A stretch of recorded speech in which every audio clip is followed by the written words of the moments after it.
This is the Keter Westwood outdoor storage box. This is 5 foot long, about 28 inches deep and about 24 inches tall.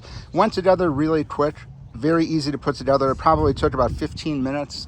They give you all the equipment. All you need is a Phillips screwdriver. I think it had something like 12 or 14 screws. It went together very fast. So basically you can see on the side right here, it's got these handles where you can lift it up. It's got the shots on here where it's going to open and close really nicely.